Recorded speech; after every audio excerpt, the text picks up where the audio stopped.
What is going on, everybody? Special crossover edition of Locked On. We have Carter Byrd, Locked On's insider from Northwestern. I am Ryan Harings, your host of Locked On Badgers. And we're going to get right into it. Today's show is brought to you by our friends at Underdog. Sign up for free at underdogfantasy.com with the promo code Locked On, and you can get a free first deposit double up to $100. You give them $100, they're going to give you $100 back. You can't beat that deal. And it's game week. There's been a lot going on, obviously, on the Wisconsin side, but we'd be remiss if we didn't dive into what has been a really seesaw battle over the last decade between two Big Ten West teams with Wisconsin and Northwestern. Carter, man, welcome to the show. Hey, man, our show, I am say. happy to be here. Thank you for having me here today, and I love that we are getting to talk about this matchup on Saturday. So not the start either of our programs expected. I think that's fair. You currently don't have a long-term head coach, and my team's sitting here at 1-4. It has not been the dream start that we all wanted. Listen, you might be bad, but you are not fire your head coach middle of the season bad yet. So you still have some bottom to fall out there. Fair enough. But I think the expectations were probably a little bit different between both of our programs going into this season. I mean, you weren't coming off 3-9 looking to build back. And so far, it just hasn't quite worked out for Northwestern or Pat Fitzgerald to this point. Well, let's start there with your side. Build back. You start off the season with a neutral site victory over Nebraska, 31-28. And then what has been the big takeaway really in the last four games where it feels like, honestly, the competition hasn't been outside of Penn State really that good. And it feels like there's been inconsistency on both sides. But from your perspective, where has Northwestern fallen short here? Well, kind of when you go back and watch their games, especially that Duke game, the Southern Illinois game, they find ways to kind of dig holes, especially early against Duke, early against Nebraska even. And that's been a big problem for this Northwestern team. And I will say Duke is having what it appears to be very much a bounce back year off of they were 3-9 last year as well. And they had a hot start. I know that there was that fun stat that after I think the first 3 or 4 weeks, you had Duke, Kentucky, Kansas, and UNC all undefeated. They were talking about the basketball superpowers making their impact in football. But basically, they dig these holes, and then they have to battle back. And they do have the fight to put up that fight. Like they have that. They handle the adversity in terms of fighting back well.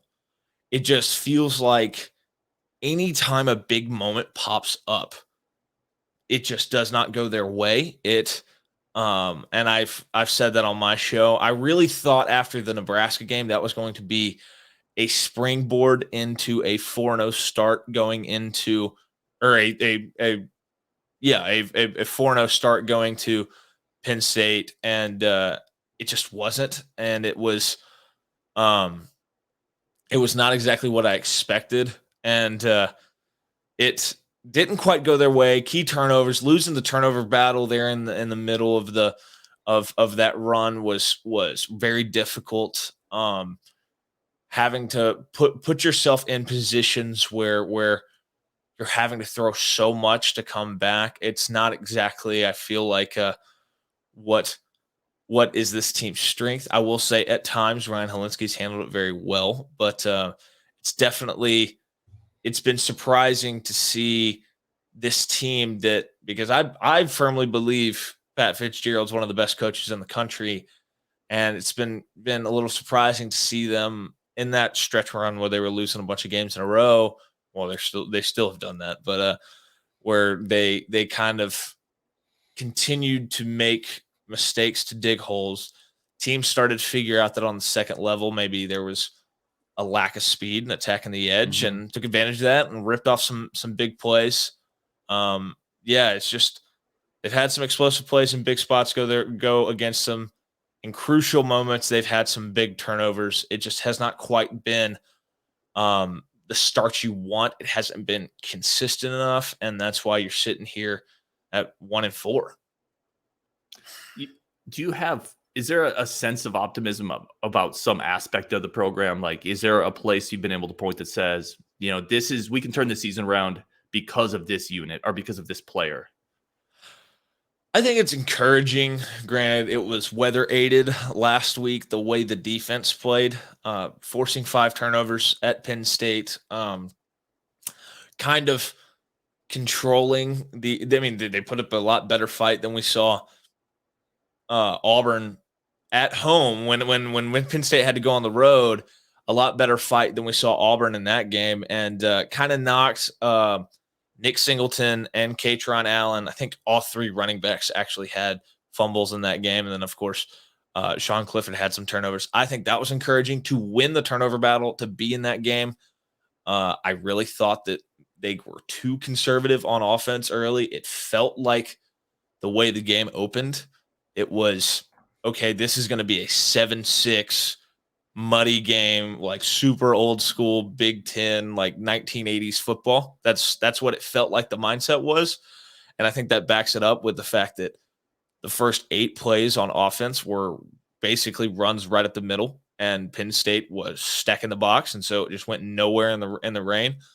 I will say, I think Ryan Helinski's played his best ball of his college career. There were some flashes at South Carolina when he was a freshman. He did beat Georgia in what was a really, really weird game a few years back, but he's never been consistent, really. It's either there's been a flashes in some games where it's been really good, and then it's been pretty up and down the rest of the time. But he opened the year extremely strong, played well the first couple weeks. Weirdly enough, he got really rattled against a bad Southern Illinois secondary. Kind of salvaged it a little bit in the back half of that game, but he's been a lot better than we've probably seen for his career. And then outside of that, I think that offensive line with the anchors on the end of Ethan Wiedeker, with his approaching 30 starts in his career, and then obviously Peter Skoronski, the one everybody talks about at left tackle, the first-round draft pick. The offensive line's been pretty consistent and pretty strong. And then you talk about the running backs. You talk about Evan Hull, who at one point was on a hilarious, historic pace to start the year. He was on pace for 1,600 receiving yards and about 1,200 rushing yards. He would have been the first person. He's fallen off that pace pretty considerably these past couple weeks. He's had a couple rougher games, but he was on pace for the first FBS 1,000-yard receiving and rushing season ever, especially after his 14-catch, 213 receiving yard performance against Duke, which was like, for a running back, is just something you never see, except when you're playing Madden or NCAA football on the Xbox or the PlayStation. I mean, it just doesn't happen. He's somebody that has struggled here recently. They need to get him back going to have any success the rest of the season. But I think that he can. I mean, he's senior. He's a captain. He's a leader in this locker room. He's in big spots this year. He's pretty much put the team on his back and said, "All right, I'm going to carry us back into this game." I think a guy like that, you would expect him to bounce back after a couple rough games. And he's a very talented back. I wanted to kind of wrap up here on this first part and just get your take on it. Do you think Northwestern senses a bit of an opportunity here with, maybe, I don't want to say a wounded animal, but kind of a wounded program coming in, homecoming for Northwestern? Yeah, I think that there is an aspect of that probably exists, just because of all of the transition and the state of flux that Wisconsin's in. It is an opportunity. It's back home. It's homecoming. I don't want to say it's like last week was a moral victory going and competing for 60 minutes with Penn State, but I mean, you were 25 and a half point underdogs on the road, and you kind of went and handled yourself pretty well. I mean, you definitely scared Penn State more than they thought you were. And so I think that there was a lot to build off of last week, especially on defense. And but I do think that based on the comments that I've seen from the weekly press conferences, there are some things that the transition head coach with Jim Leonhard taking over, they are concerned about. Fitz basically said there is an aspect of having to prepare like it's an opener. Like there's gonna be some things that you haven't really seen on film probably, and you're gonna have to be willing to make those in-game adjustments from drive to drive. And so I think that's something that maybe has Northwestern a little bit on edge about the coaching transition. What about you? What are the biggest storylines here for Wisconsin going into this one? Obviously, besides Jim Leonhard. Right. Besides the fall of Paul Chryst, the biggest storyline really, I think, is this is Wisconsin's opportunity to fight back a little bit, right? And it's that's not to take a shot at Northwestern, but if they're not going to do it now, like, you can get new coach energy, right? Like, a new coach comes in and players are ticked off. The player interviews this week were emotional. If they go into Northwestern, they go into playing a place that traditionally, really, they've struggled a ton at Ryan Field. If they go there and they lay an egg, boy, they may not win another game this season. So, yeah, to me, that's the storyline: is how do they come out? Like, what kind is this a program that is now just distracted and it isn't ready to play, or is this a program that's ticked off? A couple players had interesting thoughts in terms of, they didn't want to say it's our fault Paul Chryst got fired, but they kind of said it's our fault. We didn't play well enough, and now we're playing for him. So does that always work out? No. Like, does the words always translate into action? No, but sometimes they do. So that's really to Wisconsin, the Wisconsin fan base. That's what we're looking for, is how does this team come out? Are they fired up? Are they ticked off? Yeah, I know. I think that's definitely interesting. Somebody even asked Fitz about the interim head coach, just fired your head coach bounce, and he kind of was like, "Man, I certainly hope not. Let's hope that there's not just all of a sudden this new injection of energy. It absolutely can be it feels like when you go through that transition, you have an opportunity to kind of prove something to the fan base. And when you look at Wisconsin's schedule, you have to feel that for Jim Leonhard, it's a true 7-game audition here. And he's got Northwestern. And when you look at the schedule, this has to feel like a pretty great opportunity for him, right? Because, this is a year where, besides maybe a couple teams in the conference, but especially in the Big Ten West, it feels like anybody can kind of beat anybody this season. What are your thoughts about the schedule and the way everything lines up for Jim Leonhard? Yeah, I think I think you nailed it. It's a perfect opportunity to give him a little bit of leash and see what he does with it, right? Now, the primary issues for Wisconsin really over the last couple of years have been on the offensive side. So, how do you evaluate a defensive guy coming in with a staff he didn't build? The offense probably isn't going to get fixed, is my bigger point. But in-game decision-making, which Paul Chryst has struggled at, quite frankly, a la James Franklin, he's had some issues there. Does Leonhard clean that up? There's been a lot of penalty issues for the Badgers. That's a discipline thing. It's attention to detail thing. That's something that can Leonhard clean that up? So I think if you see some of those smaller things clean up, quite frankly, to your point, Wisconsin can beat a lot of teams on the schedule just because they are better. It's kind of a backhanded compliment. It's not that Wisconsin's that good, but Iowa's offense for the most part this year has been terrible. Minnesota just lost last week. We've talked about Northwestern struggles. Wisconsin's as well. Any of those teams can also beat Wisconsin. But to your point, this is about as gravy a schedule in the Power 5 conference that you're going to get for an addition. Yeah, it's when I've got it pulled up in front of me right now, and right now the only team that I would say that is playing good ball consistently on this schedule is probably Maryland, whose only loss was they acquitted themselves decently against a really good Michigan team. They've played good ball.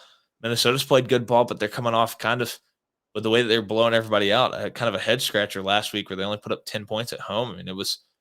It's certainly interesting to see what the opportunity is for this Wisconsin team. But as far as the team itself, are there any are there any shakeups or changes or schematic things that you're looking for under an interim head coach for first game? You know what I'm really interested in, and I think this is something that isn't getting talked about enough, is the offense itself isn't going to be dramatically altered, right? Like, but could the sequencing be different? And what I mean by that is Wisconsin under Paul Chris has been very, like they have for a long time. And you mentioned this, and you talking about Northwestern running 8 times straight up the middle into a box, right? That's been Wisconsin all year. And then on 3rd and 7, they go shotgun and throw. You know where. So what I'm saying is maybe you see some of the sequencing differ. Maybe you come out on 1st and 2nd down in that shotgun and you try to loosen up the box a little bit, because Graham Mertz actually has had moments this year where he's looked pretty good. And quite frankly, Wisconsin's run blocking hasn't been that strong, but the pass blocking has actually been probably better on the offensive line this year. So that's the biggest thing I'm looking for. Do we see? You're not going to see a bunch of new formations or plays. Like, they just found out about this change Sunday. The coaches aren't installing a new playbook in 3 or 4 days. But do they go to some of the plays that are already in the playbook that are maybe a little more aggressive, maybe a little bit more trend buckling type things, where you try to get Northwestern on the back heels a little bit? And I could see that from Jim Leonhard. Yeah, I mean, anytime you have that transition, it certainly can be interesting to see how the team responds, how the program responds. But before we get into some key matchups here, let's give a shout out to our friends at Underdog. This episode is brought to you by Underdog Fantasy, the easiest place to spice up college football season. It's easy to get started and easy to play when you're watching your favorite team. They have these fun props for both of our teams. Like last week, I know that there was some lines for Northwestern on the road at Penn State. All the offensive guys, and honestly, you should have probably, with the weather, taken the under and everything. I mean, Ryan Helinski in that weather was never going to throw for over 213 passing yards. Evan Hull, I guess when you run into boxes like that, he's never going to run for over 69 and a half rushing yards. But yeah, it's just a fun way to kind of keep an added layer to watching your favorite team play. Go to Underdog to make your own picks. Sign up with promo code Locked On, and Underdog will double your first deposit up to $100. So deposit $100, get $100 free. Go to underdog.com or find the Underdog Fantasy app in the App Store or Google Play Store. That's Underdog Fantasy, promo code Locked On. Get in on the college football pick'em action today. All right, so I feel like we should get into some matchups here. We maybe we're a bit long on our first segment, but it was fun. I mean, I enjoy talking the storylines going into a game like this. But what are some key matchups that have kind of caught your eye about this game? Some things that you're going to be watching right off the bat when this thing kicks off on Saturday. Yeah, one of the things I'm interested in, this is a Northwestern team, that is 12th in the Big Ten in scoring offense, 13th in scoring defense. So there's issues on both spots, but I'm really curious. We talked about Hull a little bit, and the last couple games, he has really struggled in terms of what the level of talent that he has in the expectations there. And we've kind of seen an increase with Helinski throwing the ball, who he's now 2nd in the conference in passing attempts, which to me is incredible. And you talked about him being a good version of himself, but there's no scenario, I think, where Fitzgerald wants to have Helinski almost leading the conference in passing attempts. Yeah, that's fair.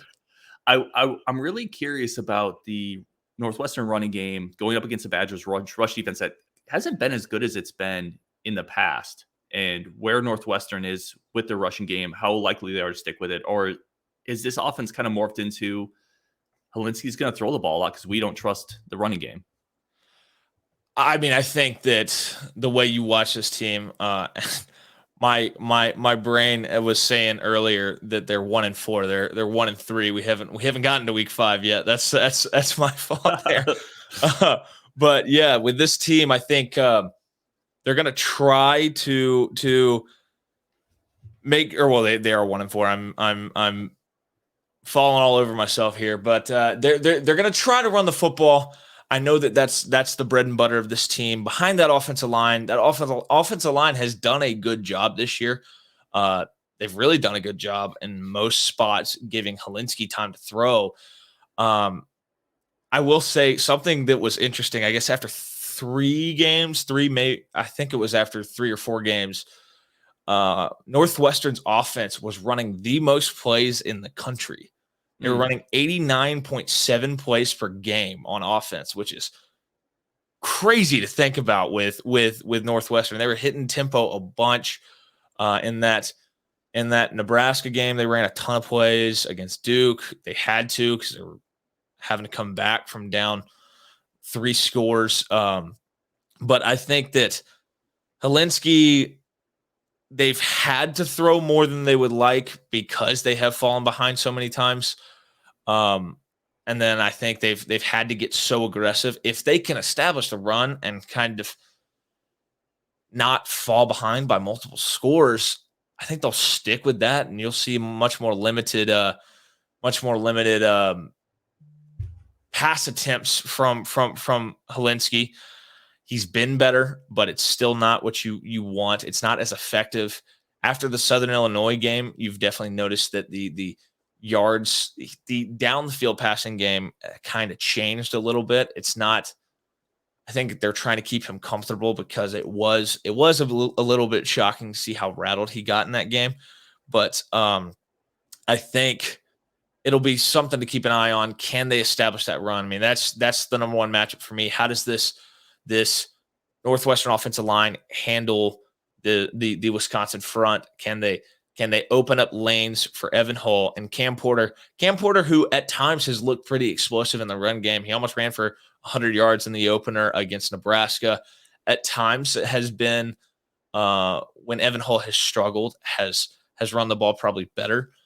And then I just think getting the ball in Evan Hull's hands and letting him make plays for you because he's the best player on this offense, that's key. And I mean, you saw that in the Duke game. He touched the ball 31 times for almost 300 yards, and he's somebody who I expect them to lean on him in the pass game because he is so good at that. And then as far as the pass game goes, my eye has kind of continued to get drawn to the tight ends. Marshall Lang and Thomas Gordon, they've kind of consistently started to become involved more and more over time, and they've made some pretty big plays, especially in the middle of drives. It's almost like along with Malik Washington, the number one receiver, who's kind of Helinski's safety blanket, he looks to Thomas Gordon because Thomas Gordon early in the year made a couple one-handed catches, and they were like, oh, dang, this guy hasn't played a lot because he's been banged up his whole career, and he's out here making plays with basically one shoulder. He's got the big old shoulder brace that locks up one of his arms, but he's out here making plays. And I think that's a dynamic that I see them using. Kind of on the other side, though, I'm curious how much of last week was true improvement from the defense, or just 100% weather. Right. Can be chalked up to the weather because the weather was awful last week. At times, the rain looked so thick you could barely see some of the players on the sidelines. And then late in the game, Helinski was trying to pick up some yards with his legs and slid into the sideline. His white jersey, the whole back was just brown with mud that had just accumulated on the sidelines. So, I mean, that's the kind of game that they played last week. I still have questions about the team's speed on defense. I think if you go right at them, they can make plays. But if you make them run sideline to sideline, that's where they've struggled this season. Teams that have been able to get to the edge have had a lot of success. That's my concerns. And I don't know if you've picked up on that or what you think how do you see the Wisconsin offense attacking Northwestern in this one? Yeah, Wisconsin, it's so funny, man, when I hear you talk about Northwestern's offensive philosophy. We're going to lean on the run, try to limit passing attempts, it's like literally how I would describe Wisconsin. It's like it's a mirror image with, I would love to say we're going to get on the edges. We have a couple players that can do it. Isaac Garendo is a speedster, really fast player that's been battling injuries, and we can throw smoke screens out to the receivers. We've shown that a little bit more this year, but for the most part, it's still been a really unimaginative. We're going to bang Braylon Allen, Ches Malusi right up the middle, and we're just going to assume eventually we'll wear you out. And it hasn't worked. But we also haven't seen Wisconsin adapt to it. Now, the big wild card in all this is Paul Chryst is gone, right? And Yeah. there is a new offensive coordinator in Madison this year. Bobby Ingram came over from the Baltimore Ravens, but we've never really known for sure how Bobby Ingram is calling the plays, quote unquote, but we've never really known for sure if he's calling plays maybe off of a Paul Chryst playbook, right? Where Paul Chryst is maybe saying, hey, we want you to lean run here. And then it kind of limits Ingram with what he wants to do. So it's honestly, it's a cop-out answer, but this is a huge we don't know. We don't know because this is Bobby Ingram's first game without Paul Chryst there. And would I expect the Badgers to get really aggressive and go crazy? No. But it also wouldn't surprise me if they kind of said, all right, let's really mix this up a little bit. Let's come out, throw the ball more. Let's get on the edges. So I just have no good answer because we have no clue. And we don't even have a data set to fall back on with Bobby Ingram because this is his first time ever being a play caller at any level. I gotcha. So we have no concept there. How much of a concern was the rushing performance last week? Because the run game is something that we've all, I mean, it's synonymous with Wisconsin football and has been for a very, very, very long time. You can ask any team or any fan in the country, what do you know about Wisconsin? Is they run the ball and they have all these really good running backs. Last week didn't really show anything. What, 2 yards is the number that I saw? 8 carries for 2 yards for Braylon Allen. What exactly is that? Is that a total outlier, or what was the issue there? Do you see that being a problem going forward the rest of the season? So I would say, 2 yards is an outlier, right? Like 2 yards is an outlier. Wisconsin's not going to be that bad most of the time, but it hasn't been as good this year. And Braylon Allen hasn't been as good this year. And again, a lot of this has led up to the culminating point of Paul Chryst being let go. Like even the parts that traditionally he's been able to lean on haven't been there. So part of it is offensive line. They've had a lot of injuries. They've had to shuffle a lot of people in and out. There's young players having to step in. They've lost tight ends to injury, which has really hurt the program. This is a Wisconsin team that has always leaned on those tight ends, but it was also just a performance marred by penalties, by indecisiveness, by stale play calling. So do I think it'll get better? Yeah, it'll get better, but we're a far cry from those Wisconsin teams that would just really, quite frankly, demoralize people in the trenches, no matter how many people are in the box, because that's what people will say. Well, you can't run with 9 people in the box. Malarkey. Wisconsin's been doing that for 15 years. And it hasn't translated to Big Ten titles in this. You do have to be more dynamic to win at the highest levels. But what we saw wasn't. Illinois is also pretty good, by the way. I do want to give credit where credit's due. That's a better program. It's funny, a really quick segue. I had a bunch of Illinois fans jump in my comments. I was like, what's happened to Wisconsin? They're like, hey, Illinois was good. I'm like, yeah, okay, enough. Right? Because they are, but rushing for 2 yards is more of a sign of Wisconsin ineptitude than Illinois being better. Yeah. I want to take a quick break, and then I want to ask you a big picture question with Northwestern that has really been rattling around in my brain. I'm very curious to get your take on this.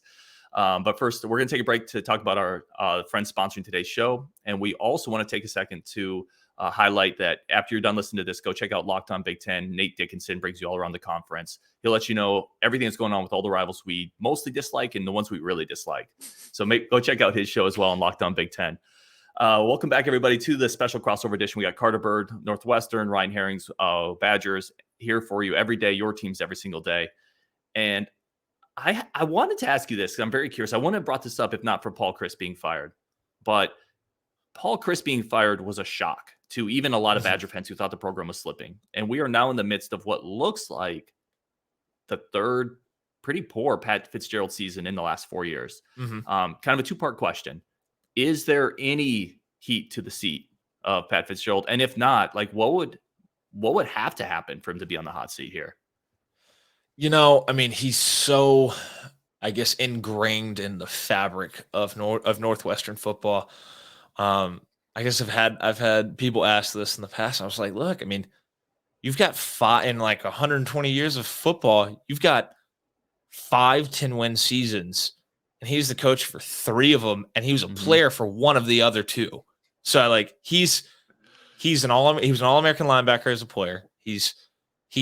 He is Northwestern football, to be honest with you, is kind of how I put it.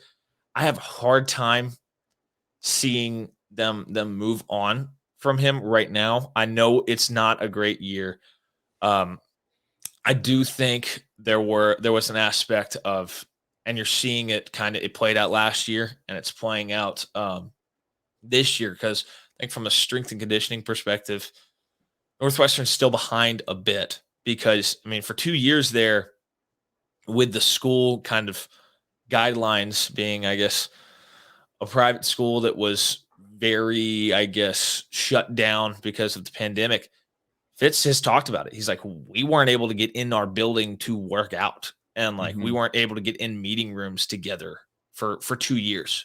And he's like, it's starting to make an impact. He's like, physically, we look different. We look different in the spring than we did all last season. But I mean, I still think at times there are some effects of that. And I think that, but there is positivity from the aspect off the field. Not only do you have Ryan Fieldhouse, it's beautiful, looks over the lake. You also have what they're going to do here with Ryan Field that they announced last week. They're going to demolish the old one after next season, and then they're going to build. It's going to be smaller, which honestly is probably a good thing, because it'll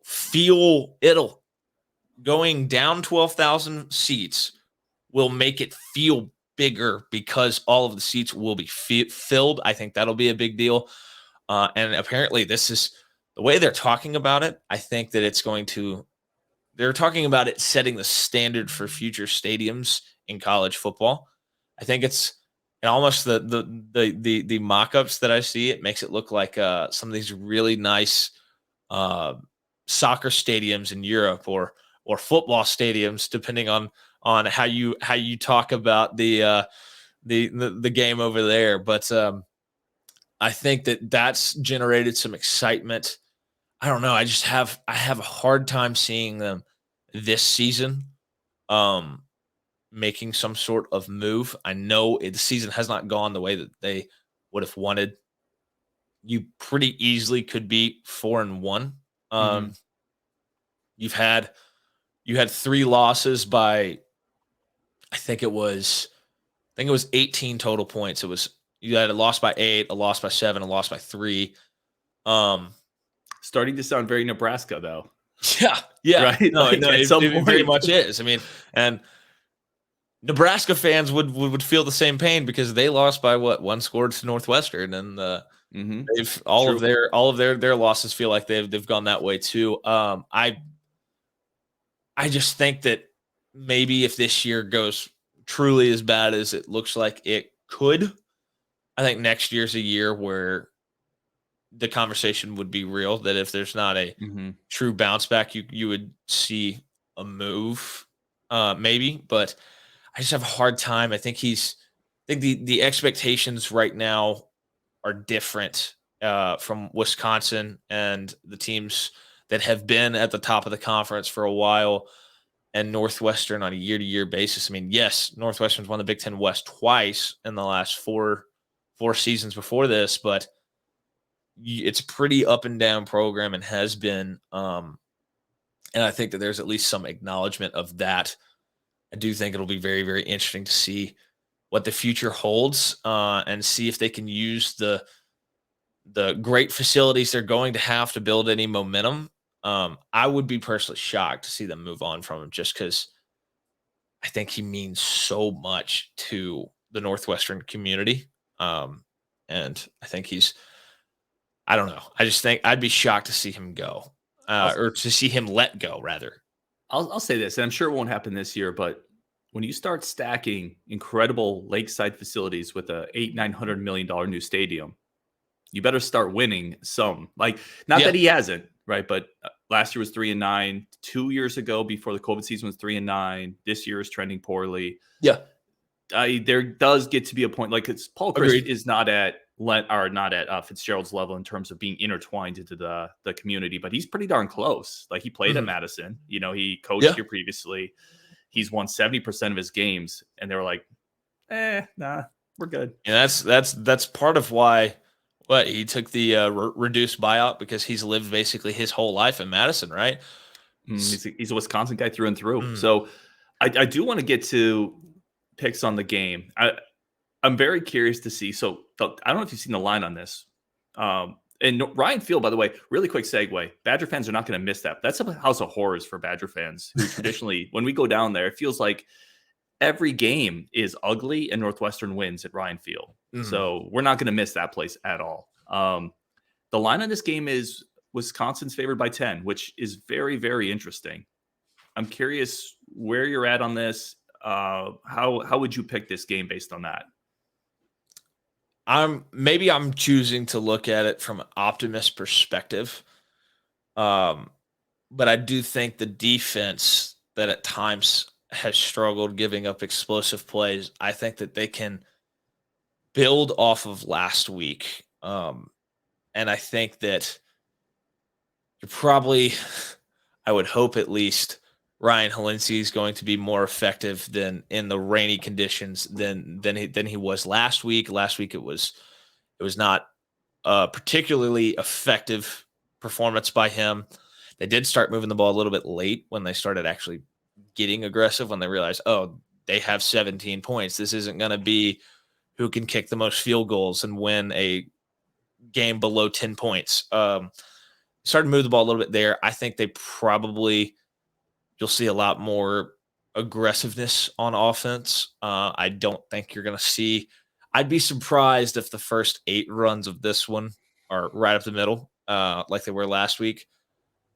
I think this can truly turn into just like another classic, like low scoring, ugly Big Ten game where Wisconsin's trying to feel things out under an interim coach, trying to get back to a little bit of who they've always been. And I think that, and maybe I'm totally wrong, maybe they just get super aggressive and go borderline air raid, but I'd be shocked if that happens. I think it's going to be 2 teams that are going to try to run the football. And I think it's going to be, if Northwestern can win the turnover battle, I think, because when they've lost, when they lose the turnover battle, they have suffered some pretty heartbreaking losses this year. They can win the turnover battle. I think that they can keep it very close. I think that they can keep it within 10 points, but who knows? I kind of see this being a 24-17 kind of game in Wisconsin's favor, if I had to guess. But I mean, it feels like every week in the Big Ten, things can go haywire. Yeah, for sure. And I think your first point is probably what's going to happen. It's going to be another one of those classic, ugly Big Ten kind of West games that all of Twitter makes fun of. And whoever wins says, no, it's just good old fashioned football, right? Like, this is, get in the mud in the trenches. I think it's probably going to be a bit of an ugly game for all the reasons you listed. I think it's 2 teams that, quite frankly, aren't very good right now. Like, bad teams contribute to bad games typically, right? That's just kind of how this works. I think both these teams right now are bad. I do think Wisconsin's going to win. I partially just based on my inner fandom, to be honest. Because if this doesn't light a fire and if Wisconsin comes out and plays poorly, like, then there's nothing there. Then literally there's nothing. There's no fight left. So partially just me being a fan of Wisconsin. I'm banking on the fact that the culture has been established for 20 years and there's some fight in that locker room and they're going to come out mad. So that's where I'm at. That's literally what I'm banking on, is fight in the locker room. Fair enough. It's the spot we've reached into the season, but I think Wisconsin wins. Covering 10 on the road, that's tricky. I would say they don't cover that, but I do think they win 24-17, 20-13, somewhere in that range, kind of like right where you're at. Yeah, I just think that especially in the first half, I think it's going to be one of those games that you go to half and it's 13-10 or 10-7 and it's ugly, or heck, maybe even 10-9 if we're really lucky for some low scoring close. It could be an Iowa thing. It's like 5-2, right? It could absolutely. There's like, I watch it because I'm fascinated. I watch Iowa because I'm fascinated with how bad the offense is. Yeah. But I mean, I've done kind of a weekly pick'em segment around the Big Ten every week on my show, and every week when I get to the Iowa game, it's just me being like, this is painful to watch. And they have the worst quarterback in the country, and it's miserable. Like when they beat South Dakota State 7-3, you're like, oh man, only one touchdown for Iowa. That's tough. Nope. 2 safeties and a field goal. Nope. They did it the hard way. I love it. It's honestly impressive. I've never seen anything like that game. I watched the last 3 quarters of that game. I had the under in that game. Like, I mean, you just can't go wrong banging Iowa unders. Oh yeah. I mean, you can't put a score low enough. If they play Rutgers, that's like the dream there. Yes, I agree. All right, man. This has been awesome. It's been a lot of fun. It has been. Good luck this weekend. I'm sure we'll talk again. I am Ryan Harings, Locked On Badgers. That is Carter Byrd, Locked On Northwestern, here for both your teams every single day.